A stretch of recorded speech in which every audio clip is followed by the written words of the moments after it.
ఇక సీఎం కాన్వాయ్లో భద్రతా వైఫల్యం. ముఖ్యమంత్రి చంద్రబాబు కాన్వాయ్లో భద్రతా వైఫల్యం కొట్టొచ్చినట్లు కనిపించింది.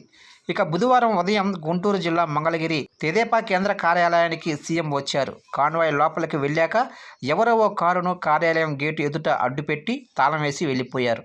ఆ వాహనం ఎవరిదో తొలగించాలని అరగంట పాటు భద్రతా సిబ్బంది మైకుల్లో ప్రకటించినా ఎవరూ రాలేదు. దాన్ని అక్కడ నుంచి తొలగించాలని పోలీసులు ప్రయత్నించినా సరైన టోయింగ్ వాహనం ఒకటి లేదు.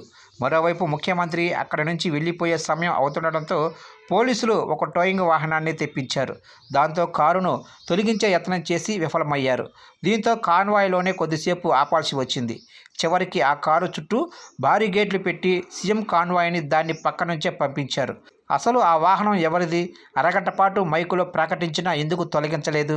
కాన్వాయ్ మార్గంలో అడ్డుగా నిలుపుతుంటే భద్రతా సిబ్బంది ఎందుకు పట్టించుకోలేదు అనే ప్రశ్నలు తలెత్తుతున్నాయి.